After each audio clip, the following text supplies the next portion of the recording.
नमस्कार प्रेक्षकांनो, आजच्या एपिसोडमध्ये आपण बघूया. इथे आकाश भूमी आणि स्वतःची सुटकेस भरत असतो. भूमीची सुटकेस भरून झालेली असते. तिच्या सगळ्या साड्या, सगळे कपडे त्याने आता बॅगमध्ये भरलेले असतात. त्यानंतर आकाश स्वतःची सुटकेस भरत असतो. तेवढ्यातच भूमीला जाग येते. भूमी शांतपणे झोपलेली असते. नंतर ती म्हणते की आकाश, हे सगळं तू काय करतोयस? अरे आपल्या बॅग का भरतोयस तू? तेव्हा आकाश म्हणतो, कारण आपण दोघेजण पुण्याला जातोय काही दिवस. चल आपण 3-4 महिने पुण्याला जायचं आहे. फॅक्टरीचं काम मी तिथूनच बघेन. तेव्हा भूमी म्हणते की आकाश, पण असं अचानक का? पुण्याला कशाला जायचं आहे आपण? तेव्हा इथे आता भूमी गप्पच बसते. कारण तिला कळलेलं असतं. ती म्हणत असते, आकाश अरे पण असं अचानक का जातोय आपण? मला माहिती आहे, काल मी पारितोषच्या घरी गेलेले, तुला आवडलं नाही आहे ना, म्हणून तू मला पुण्याला घेऊन जातोयस का? तेव्हा इथे आकाश म्हणतो, हो अगदी बरोबर. काल तुझ्याकडून जी चूक झाली आहे ती पुन्हा होता कामा नये, म्हणून मी तुला पुण्याला घेऊन जातोय.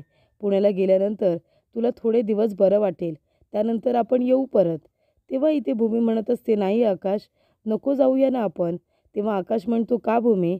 हे बघ भूमी, 3-4 महिने आपण पुण्यामध्ये राहू. तुला बरं वाटल्यानंतर आपण परत येऊ. पण आता आपण इथे राहायचं नाही आहे. भूमी, तू मला शब्द दिला होतास आणि तू माझा शब्द मोडलास. बरं तू गेलीस तर गेलीस पारितोषच्या घरी. तू मला उठवून तरी गेलीस का? तू एकटी निघून गेलीस. भूमी, जाता जाता तुला काही झालं असतं तर मला कसं काय कळलं असतं, तू सांग बरं. तेव्हा इथे आकाश म्हणतो, जेव्हा मी उठलो आणि बाजूला बघितलं तेव्हा तू नव्हतीस आणि मी शोधाशोध सुरू केले. असंच जर तू करायला लागलीस तर भूमी कसं होणार? मला माहिती आहे आपल्याला खूप मोठं दुःख झालं आहे, पण आता त्या दुःखातून आपल्याला सावरायला नको का? तुझी माया, तुझी आईची माया, तुझा जिव्हाळा कुणालाही कळणार नाही. त्यांना असं वाटेल की तू त्यांच्या आयुष्यामध्ये इंटरफिअर करतेस. कळते का तुला भूमी? हे बघ, मी मान्य करतो की आपलं बाळ गेल्यामुळे तुला इकडे आता अस्वस्थ व्हायला होतं आहे, म्हणून तू अमोलीच्या बाळाला जीव लावायला गेलीस.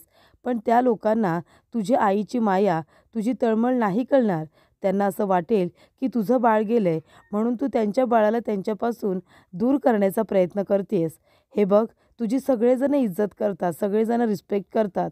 पण काल पारितोषच्या नजरेमध्ये तुझी इमेज मला हललेली दिसली आणि ती अमोली, अमोली कशी बोलली तुला, तू बघितलंस ना? तेव्हा इथे भूमीला आठवतं, अमोली तिला म्हणालेली असते की चोर कुठली, माझं बाळ रात्रीच्या वेळी चोरायला आलीस का? ते भूमी सत्य सांगण्याचा प्रयत्न करत असते. तेव्हा अमोली म्हणते, गप्प बस ग खोटाडे, मला तुझं काही ऐकायचं नाही आहे, कळलं ना? तेव्हा इथे अमोली तिला चुकीचं समजत असते. तेव्हा आकाश म्हणतो, भूमी अगं ते अमोली तुला बोलली, पारितोष म्हणाला की भूमीवरती लक्ष ठेव म्हणून, पुन्हा तिच्याकडून अशी चूक होता कामा नये. आणि भूमी, हे सगळं तर घडलंच, पण काल तू आम्हाला कुणालाही न सांगता तू घरातून बाहेर पडलीस. मला सुद्धा सांगितलं नाहीस तू. आणि त्या पाईपवरून तू वर चढलीस, गॅलरीमध्ये गेलीस आणि मग रूममध्ये गेलीस. पाईप चढत असताना भूमी, तुझा पाय सटकला असता, तुला कुठे लागलं असतं तर काय केलं असतं मी, सांग बरं. सांग ना, मी काय केलं असतं? तेव्हा इथे भूमी आता म्हणत असते की आकाश, मला माहिती आहे, काल मी तुला न सांगता पारितोषच्या घरी गेलेलं तुला आवडलेलं नाही आहे. पण मी काय करू आकाश? मी खरं सांगते रे, ते बाळ रडत होतं.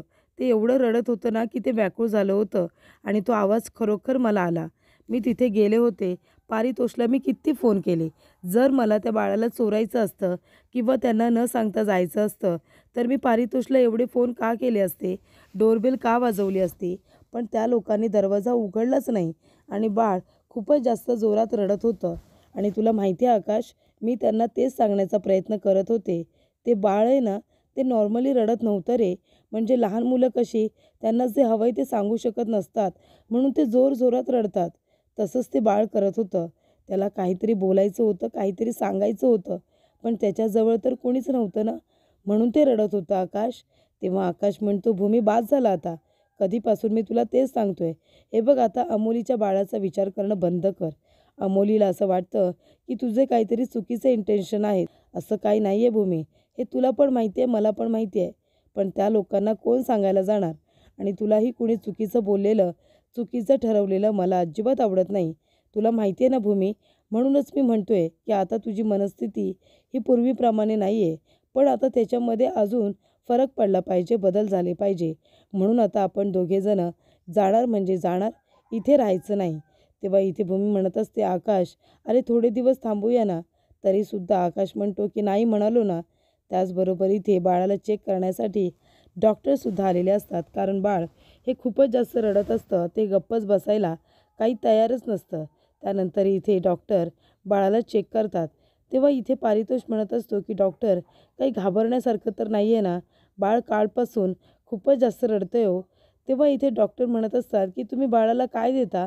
तेव्हा इथे आता अमोली म्हणत असते की आधी आम्ही त्याला इथे पावडरचं दूध देत होतो, पण आम्ही आता गाईचं दूध लावले त्याला. ते सुद्धा व्यवस्थित गरम करून देतो, थंड करून देतो आणि ती बाटली जी असते ना, ती व्यवस्थित गरम पाण्यामध्ये टाकून तिला इथे सॅनिटाईज करून सुद्धा घेतो. म्हणजे आम्ही प्रिकॉशन्स एकदम व्यवस्थित घेतो आहे. बाळाची काळजी, स्वच्छता, क्लिनिंग हे व्यवस्थित आहे. तेव्हा डॉक्टर म्हणत असतात की हे बघा, पण शेवटीला बाळ हे खूपच जास्त छोटं आहे ना, आणि आता एवढ्या बाळाला, नुकत्याच जन्मलेल्या बाळाला आईचं दूध सगळ्यात जास्त महत्त्वाचं असतं. पण आता इथे अमोली म्हणत असते, पण मी आईचं दूध त्याला देऊ शकत नाही आहे ना, कारण ते बाळ जरी माझं असलं तरीसुद्धा मी त्याला जन्म दिलेला नाही आहे. मग मी त्याला दूध कुठून देणार. तेव्हा डॉक्टर म्हणत असतात की हे बघा, मी तुम्हाला आधीच सांगितलं होतं की हे बाळ आहे ना, 7व्या महिन्यामध्ये जन्माला आलेलं बाळ आहे. त्यामुळे ते खूपच जास्त कमजोर आहे. ते छोटंसं आहे ना, म्हणून त्याला काहीतरी हेल्दी द्यायला हवं. तेव्हा इथे डॉक्टर म्हणतात की मी तुम्हाला एक सजेशन देऊ का. म्हणजे एक आहे ना फॉर्म्युला असतो. तेव्हा इथे डॉक्टर म्हणतात की हा तो फॉर्म्युला आहे. म्हणजे जी मुलं, लहान मुलं 7व्या महिन्यामध्ये जन्माला येतात आणि मग त्यांना आईचं दूध मिळत नाही, पण त्या बाळासाठी हा फॉर्म्युला दिला जातो आणि त्याचा चांगला उपयोग होतो. हेल्दी असतं ना ते. तेव्हा तुम्ही ते देऊन बघा, आणि जर त्याने नाही बरं वाटलं, त्याने त्याचं पोट नाही भरलं किंवा ते रडायचं गप्प नाही झालं, तर मग आपल्याला दुसरा कुठला तरी पर्याय हा निवडावा लागणार आहे. तेव्हा तुम्ही एक काम करा, मी सांगितलेला फॉर्म्युला त्याला देऊन बघा आणि तुम्ही मला इथे अपडेट करत राहा. त्याला कसं वाटतंय, कसा त्रास होतोय, अजून रडतोय की शांत झालाय, या सगळ्या अपडेट मला तुम्ही जर दिल्यात ना, तर जास्त बरं होईल. म्हणजे आपल्याला बाळासाठी लवकरात लवकर काही ना काहीतरी करता येईल. तेव्हा अमोली म्हणते, ठीक आहे डॉक्टर, तुम्ही जसं सांगितलंय ना, आम्ही सगळं तसंच करू. तेव्हा इथे आता अमोलीचं बाळ हे रडायचं एकमेव कारण म्हणजे त्याला आईचं दूध हवं असतं, आणि इथे आपल्या भूमीलासुद्धा बाळाला आईचं दूध द्यायचं असतं. पण इथे अमोली त्या बाळाला भूमीला भेटू देत नसते, त्याला बघूसुद्धा देत नसते.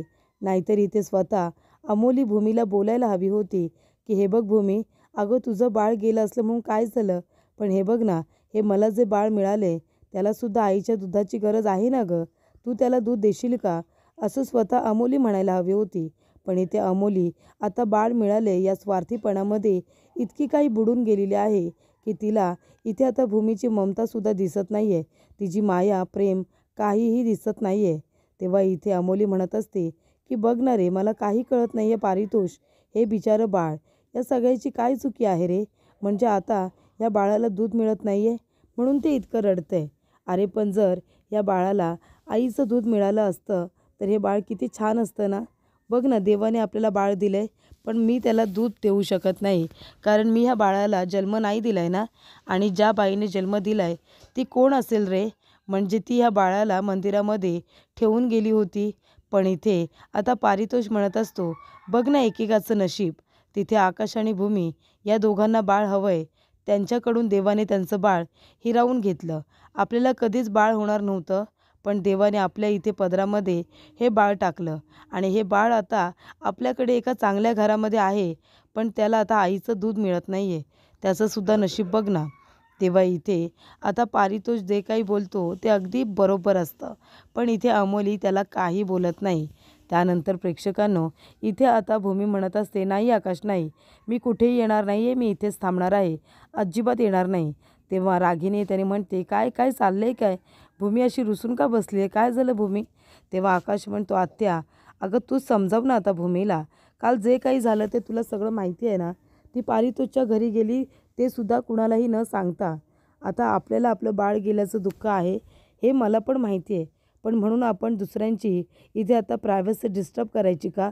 आपण दुसऱ्यांच्या घरामध्ये असं न सांगता कधीही घुसायचं का, हे बरोबर तरी आहे का, असं आता आकाश म्हणत असतो. आकाश म्हणतो की भूमी बास झाला आता, तू अशीच जर वागायला लागलीस तर कसं होणार. त्या लोकांना हे अजिबात आवडणार नाही आहे. तेव्हा चल आपण पुण्याला जाऊया, 3-4 महिने आपण तिथेच राहूया.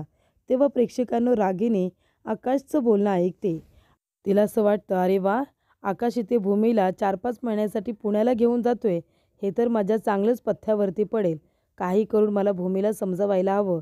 रागिनी म्हणत असते की भूमी, अगं आकाश जे काही बोलतोय तुझ्या भल्याचं बोलतोय ना. हे बघ भूमी, मला मान्य आहे, बाळ गेल्याचं दुःख तुला आहे. अगं पण म्हणून काय तू आता कुणाच्याही घरी कधीही न सांगता जाशील का, पाईपवरून चढून? तू जे काही केलंस ते चुकीचंच होतं. पुन्हा तुझ्याकडून अशी चूक होता कामा नये आणि तू या सगळ्या धक्क्यातून लवकरात लवकर सावरायला हवी आहेस. म्हणून तर आकाशने हा निर्णय घेतला आहे ना. तेव्हा मलासुद्धा वाटतं भूमी की तू आकाशचं ऐकलं पाहिजे. तू त्या ठिकाणी जा ना. तो म्हणतोय ना पुण्याला गेल्यानंतर सगळं काही चांगलं होईल. मग तुम्ही जा असं मला वाटतं. तेव्हा भूमी म्हणते, आत्या नाही, नाही जाऊ शकत मी. आणि तेवढ्यातच इथे भूमीला आता कसं तरीच व्हायला लागतं. तिला इथे आता दुखल्यासारखं होतं. तेव्हा आकाश म्हणतो, भूमी काय झालं? तेव्हा भूमी म्हणते, आकाश अरे खूपच जास्त दुखतंय रे. म्हणजे मला असं वाटतंय की मला पान्हा फुटतोय. बघ ना, मला पान्हा फुटतोय. मला लहान मुलाला दूध पाजावंसं वाटतंय रे. तेव्हा इथे आकाश आता त्याला कळतच नाही की भूमी नक्की काय बोलते, तिला काय फील होत असेल हे त्याला काहीच कळत नसतं. तेव्हा आकाश म्हणतो, भूमी आपण डॉक्टरकडे जाऊया का? तेव्हा भूमी म्हणते, आकाश अरे डॉक्टरकडे जाऊन काय होणार आहे? तेव्हा इथे भूमी म्हणते, आकाश तुला नाही कळणार. आता तुम्ही तरी सांगा ना आकाशला, मला बाळ हवं आहे, बाळ. आता कुठल्या तरी बाळाला दूध तर द्यायला हवं ना. तेव्हा इथे रागिनी म्हणते, अरे आकाश तुला नाही कळणार ते बाळा. तेव्हा इथे रागिनी म्हणते, भूमी मी समजू शकते ग, तुला आता काय वाटतंय हे मी समजू शकते. आता तुला एका लहान बाळाची गरज आहे. तुला इथे पाळणा फुटलाय. तुला असं वाटत असेल की लहान मुलाला एखाद्या दूध पाजावं, बरोबर ना? पण आता तुझी इच्छा काही पूर्ण होणार नाही आहे. मी तुझी ती इच्छा पूर्ण होऊच देणार नाही. बिचारी, इथे आता पानासुद्धा फुटलाय, बाळाला दूधसुद्धा पाजायचं आहे. पण तुझं बाळ जन्माला आल्यानंतर मीच ते कुठेतरी नेऊन ठेवलं आहे आणि ते तुला कधीच मिळणार नाही आहे. इथे आता रागिनी म्हणत असते की तुझी जी इच्छा आहे ना भूमी, ती मी कधीच पूर्ण होऊ देणार नाही आहे. त्यानंतर प्रेक्षकांनो इथे आकाश म्हणत असतो की भूमी काय होते तुला? मी डॉक्टरांना बोलू का? थांब, मी डॉक्टरांना फोन करतो, ते नक्कीच काहीतरी करतील. तेव्हा इथे आकाश डॉक्टरांना फोन करत असतो. पण इथे आता डॉक्टरांचा फोनसुद्धा लागत नसतो. तेव्हा आकाश म्हणतो, भूमी थोडा वेळ फक्त कळ सोचतेस का? फक्त थोडा वेळ. त्याच्यानंतर आपण पुन्हा डॉक्टरांना फोन करू आणि मग हॉस्पिटलला जाऊ. तेव्हा इथे आकाश म्हणत असतो की असं काहीतरी करू की आपण कुठून तरी बाळ मिळवायचं. तुझी इथे आई होण्याची इच्छासुद्धा पूर्ण होईल आणि त्याचबरोबर तुला हा जो काही त्रास होतोय ना, तो सुद्धा बंद होईल. तेव्हा इथे भूमी म्हणते, याचा अर्थ आकाशच्या बोलण्याचा असा आहे का की आपण बाळ दत्तक घ्यायचं म्हणून? म्हणजे बाळ दत्तक घेतलं की त्याला मी इथे दूध देऊ शकते. पण पण माझा जीव तर अमोलीच्या बाळाच्या आजूबाजूला घुटमळतो, असं भूमी म्हणते. तेव्हा इथे आकाश म्हणत असतो, भूमी शांत हो. हे बघ आपण डॉक्टरांना विचारू आणि काही ना काहीतरी नक्की करूया. तेव्हा इथे भूमीला होणारा त्रास आकाशला बघवत नसतो. आकाश म्हणतो की भूमी आता तू काय फील करतेस, तुला काय त्रास होतोय हे जरी मला कळत नसलं ना, तरीसुद्धा मला माहिती आहे की तुला या गोष्टीचा फार त्रास होतोय. आपण एक काम करूया, आपण डॉक्टरांना फोन करूया आणि त्यांचा सल्ला घेऊया. ते जे काही बोलतील ना ते आपण करूया. फक्त थोडा वेळ तू आता ही कळ सहन कर, हे पेन हे सहन कर तू. त्यानंतर इथे आकाशला आता भूमीकडे बघून वाईट वाटत असतं. तेवढ्यातच इथे पारितोष आता म्हणत असतो की अमोली मी जाऊन येतो. डॉक्टरांनी सांगितलंय ना की तू फॉर्म्युला बाळाला द्या म्हणून, आपण देऊन तर बघूया. तेव्हा इकडे अमोली म्हणते की ठीक आहे. तर इथे बाळ आता रडायचं गप्प काही बसत नसतं. तेवढ्यातच तिथे अमोलीच्या इथे जी बाई काम करत असते ती इथे लादी आता क्लीन करत असते. तेव्हा ती म्हणत असते की दादा, अहो कुठे जात आहे तुम्ही? तहानं बाळ आहे ते. तुम्ही त्याला इथे आता इंग्लिश जी काही औषधं आहेत ती देणार. बाळाला त्याचा त्रास होईल हो. ती इंग्लिश औषधं बाळाला ह्या वयात काही पचणार तरी आहेत का? ते आत्ता जन्माला आलेलं बाळ आहे ना. तेव्हा इथे पारितोष म्हणत असतो की नाही ताई, तसं नाही आहे. आम्हाला डॉक्टरांनी सांगितलं आहे तो एक फॉर्म्युला असतो आणि तो बाळांसाठीच इथे तयार केला गेला आहे. 7व्या महिन्यामध्ये किंवा जी मुलं अशी लहान असतात, कमजोर असतात, त्यांना ते औषध दिलं जातं आणि डॉक्टरांनी सांगितलं आहे म्हणून घ्यायला जातो आहे. तेव्हा इकडे ताई म्हणतात, दादा अहो डॉक्टर लोक तेच सांगत असतात, पण आपल्याला सुद्धा कळायला हवं ना की लहान मुलांना काय द्यायचं आणि काय नाही ते. अहो ते आत्ताच जन्माला आलेलं बाळ आहे, त्याला तर खरं तर आईच्या दुधाची गरज आहे. त्याला तुम्ही गाईचं दूध देताय, ते त्याला पचनी पडत नाही आहे. तर तुम्हीच सांगा, ते आता जे इंग्रजीत तुम्ही नाव घेतलं तो फॉर्म्युला, तो त्याला उपयोगी पडणार आहे का? तेव्हा मला तर असं वाटतं की बाळासाठी तुम्ही एक अशी आई का नाही बघत, जिने आत्ताच इथे बाळाला जन्म दिला आहे, जी बाळंतीण झाली आहे आणि ती स्वतःच्या बाळालासुद्धा दूध पाजणार आणि ती इथे ह्या बाळालासुद्धा दूध पाजणार. तेव्हा इकडे आता पारितोषच्या डोक्यामध्ये दुसरी तिसरी कुणी येत नाही, तर त्याच्या डोक्यामध्ये भूमीच आलेली असते. कारण भूमीसुद्धा ओळी बाळंतीण आहे. तिनेसुद्धा आताच बाळाला जन्म दिला आहे. तिचं बाळ तिच्याजवळ नसलं म्हणून काय झालं, पण ती पण आईच झालेली आहे ना. तेव्हा इथे आता तिथल्या ताई म्हणत असतात की सर बरोबर बोलते ना मी, तुम्ही एक अशी कुठली तरी बाई बघा जी स्वतःच्या बाळालासुद्धा दूध देईल आणि ह्या बाळालासुद्धा देईल. तेव्हा इथे अमोली म्हणते, पण अशी बाई कुठे असेल ना, मी तर दूध पाजू शकत नाही आहे कारण मी जन्म दिलेला नाही आहे. पण अशी कुठली बाई असेल जी स्वतःच्या बाळाला दूध न देता दुसऱ्याच्या बाळाला देईल? तेव्हा ती बाई म्हणते, अहो ताई असतात ना अशा बायका, ज्यांना गरज असते, जे पैशांसाठी असं करतात. तेव्हा इथे अमोली म्हणते, त्यांना इतकं दूध असतं का 2 बाळांना पुरेल इतकं? तेव्हा इथे आता ती म्हणत असते, अहो मग काय, अशा बायका असतात ना ज्यांना खूपच जास्त पाहणा असतो आणि त्यामुळे ते आपल्या बाळालासुद्धा एका बाजूचं दूध देतात आणि दुसऱ्या बाळालासुद्धा एका बाजूचं दूध देतात. पैशांसाठी अशा बायका करतात. म्हणजे त्यामुळे आता गरजेला त्यांना पैसेसुद्धा मिळतात आणि गरजू बाळाला, ज्याला आईच्या दुधाची गरज आहे, त्या बाळाला दूधसुद्धा मिळतं. तेव्हा इथे प्रेक्षकांनो, आता भूमी म्हणत असते की आकाशने जर दुसरं बाळ दत्तक घेतलं तर मग अमोलीच्या बाळाला दूध मी कसं देणार? तेव्हा इथे भूमी म्हणत असते, आणि मला तर सगळ्यात जास्त महत्त्वाचं तेच बाळ वाटत असतं. मला त्या बाळाबद्दल एवढी ओढ का वाटते? ते बाळ माझंच कुणीतरी आहे असं मला का वाटत असतं? असं इकडे भूमी आकाशकडे बघत आपल्या मनामध्ये म्हणत असते. तेव्हा इथे भूमीला त्रास होत असतो. भूमी म्हणत असते, नाही नाही, मी कुठेही जाणार नाही आहे. मला बाळापासून दूर नाही व्हायचं आहे. जर मी इथे राहिले तर निदान मला बाळाची काहीतरी माहिती तरी मिळत राहील, आणि जर मी पुण्याला गेले तर तिथे मला बाळाची सगळी माहिती कोण सांगणार आहे? तेव्हा इथे भूमी आता मनामध्ये ठरवते, काही जरी झालं तरीसुद्धा पुण्याला जायचं नाही. आणि इथे भूमीला आता त्रास होत असतो, कारण तिलासुद्धा आता वाटत असतं की जर माझं बाळ असतं तर मी त्याला इथे आता दूध पाजलं असतं, त्याला शांत केलं असतं. पण इथे अमोलीच्या बाळाला जीव लावण्याचा प्रयत्न केला तर तिला ते ही गोष्ट अजिबात आवडली नाही. तिला तर माझा इतका राग आला की तिने माझा अपमानच केला. त्यानंतर प्रेक्षकांनो, ज्या वेळेला इथे पारितोषच्या घरी काम करणारी बाई म्हणते की तुम्ही कुठली अशी बाई का बघत नाही जी ओली बाळंतीण आहे, जिने आत्ताच बाळाला जन्म दिलाय, तेव्हा पारितोष म्हणतो की भूमी आहे माझ्या नजरेत, पण भूमीचं नाव घेतलेलं अमोलीला चालणार नाही, त्यापेक्षा नकोच.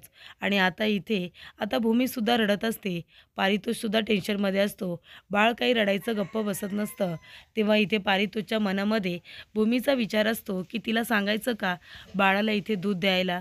तेव्हा अमोली पारितोषकडे बघते आणि म्हणते, पारितोष मला माहिती आहे, तू जरी आता काही बोलत नसलास ना तरीसुद्धा मगाशी त्या ताईने सांगितलं तेव्हा तुझ्यासमोर भूमीचा चेहरा आले असेल ना, भूमीच तुझ्या लक्षात आली असेल. पण काही जरी झालं ना तरीसुद्धा पारितोष, मी आपल्या बाळाला त्या भूमीला दूध पाजू देणार नाही आहे. मी तिला आपल्या बाळापासून दूरच ठेवणार. काही जरी झालं तरीसुद्धा बाळाला मी दूध तिला अजिबात पाजू देणार नाही, असं इकडे आता अमोली म्हणत असते. अमोलीला वाटत असतं की भूमीने जर दूध पाजलं तर कदाचित भूमीचा लळा लागेल बाळाला आणि ती माझ्या बाळाला माझ्यापासून दूर घेऊन जाईल. पण इथे अमोलीला माहिती नसतं की ते बाळ भूमीचंच आहे. म्हणून तर भूमीला त्या बाळाबद्दल इतकी ओढ वाटत असते. एवढा अपमान सहन करूनसुद्धा तिला असं वाटत असतं की बाळाला भेटावं, बाळाला कुशीत घ्यावं. पण इथे अमोली काही ऐकायला तयार नसते. अमोलीची इथे मानसिकताच बदललेली असते. तिला आयतं बाळ मिळालेलं असतं तेव्हा तिने शहानिशा करणंच बंद केलेलं असतं की हे नक्की बाळ आहे तरी कुणाचं? जे बाळ मिळाले ते घेऊन आता मोकळे झालेले आहेत, पण त्यांनी निदान चौकशी तरी करायला हवी होती, असं आपल्याला तरी वाटत असतं, हो की नाही? पण इथे त्यांना बाळ मिळाल्यानंतर लगेचच घरी घेऊन गेले, ना कुठे चौकशी केली ना काही. त्यानंतर इथे आता भूमीची अवस्था बिकट असते. तेव्हा इथे अथर्व पाण्याने भिजून आलेला असतो. मानसी म्हणते, अथर्व काय झालं रे? तू तर ऑफिसला जात होतास ना? तेव्हा अथर्व म्हणतो, अगं मग काय, गाडीतून जात होतो, तेवढ्यातच काम होतं म्हणून गाडीतून खाली उतरलो, तर ती गल्लीतली मुलं त्यांनी माझ्या अंगावरती इथे आता पाण्याचे बोळे फेकून मारले. त्यांना पण कळत नाही गं, होळी येते तर आता सुरुवात कशाला करायची? त्याच्यामुळे आता माझी फाईल भिजली. आता आकाश पुन्हा मला ओरडेल, म्हणेल की फाईल व्यवस्थित जपून ठेवता नाही आली का? तेव्हा इथे माणसे म्हणते, असं काही होणार नाही आहे. आकाश भाऊजी कशाला सारखे सारखे चिडतील? तू जा बरं, चेंज करून घे. तेव्हा इथे अथर्व म्हणत असतो की माझा पूर्णपणे कॉन्फिडन्स आहे ना लूज झाला आहे. मला असं वाटतं मी काहीच करू शकणार नाही आहे. तेव्हा इथे मानसी म्हणते, नाही रे, आकाश भाऊजींनी फक्त एक प्रोजेक्ट तुझ्या हातातून काढून घेतलं आहे, ऑफिसचा ताबा नाही. तेव्हा तू तुझ्या कामाकडे व्यवस्थित लक्ष दे, जाऊन आधी चेंज कर जा. तेवढ्यातच प्रेक्षकांनो इथे सगळेजण आता एकत्र जमलेले असतात. तेव्हा आजी म्हणत असते, अरे बोला ना काहीतरी, तुम्हाला इथे सगळ्यांना बोलायला बोलावलं आहे ना, काय करायचं? होळीचा सण साजरा करायचा की नाही ते पण सांगा. तेव्हा पौर्णिमा म्हणते, का बरं साजरा करायचा? इथे माझा नवरा नाही आहे, माझा नवरा मेला आहे, पण तुम्हाला कुणालाही त्यांचं दुःख नाही आहे ना? तेव्हा इथे आजी म्हणतात, गप्प बस गं पौर्णिमा, आम्हाला सगळ्यांना अभिजित गेल्याचं दुःख आहे. आता तूच मला सांग, भूमीचं बाळ कधी गेलं? भूमीचं बाळ जन्माला आल्यानंतर तिला सोडून निघून गेलं ना? तिला दुःख नाही आहे का? पण तरीसुद्धा तिने आपलं दुःख लपवून ठेवलं. कशासाठी? तर एकत्र येऊन सण साजरे करता यावे म्हणूनच ना. मग तुला जर नकार द्यायचा असेल ना, तर तुझ्याशी काही बोलण्यात तर अर्थच नाही आहे. तेव्हा इथे आजी म्हणत असतात की तू सांग मग काय करायचं आपण? असं इथे आता आजी भूमीला विचारत असतात. तर पुढील भागामध्ये आपण बघूया. इथे आता गुरुजी आलेले असतात. गुरुजी म्हणत असतात की भूमी आणि आकाश, तुम्ही दोघेजण हा नारळ घ्या आणि होळीमध्ये टाका. मग हा नारळ होळीमध्ये टाकल्यानंतर तुमच्या आयुष्याला एक योग्य दिशा दाखवली जाईल आणि आयुष्याला एक वेगळं वळण मिळेल, असं इकडे गुरुजी म्हणालेले असतात. तेव्हा इथे रागिनी म्हणते की गुरुजी म्हणालेत म्हणजे तसंच होणार, पण काही जरी झालं ना, तरीसुद्धा भूमी आणि आकाशला सुख मिळता कामा नये आणि म्हणूनच गुरुजींनी जो नारळ इथे होळीमध्ये टाकायला सांगितलं आहे, तो नारळ आधी गायब करायला हवा. म्हणजे भूमी आणि आकाश या दोघांमध्ये काहीसुद्धा चांगलं राहणार नाही. दोघांचे वाद होतील, भांडणं होतील आणि इथे भूमी आमचं घर सोडून कायमचं निघून जाईल, असं रागिनी म्हणत असताना भूमी तिथे येते आणि रागिनीचं पूर्णपणे बोलणं ऐकते.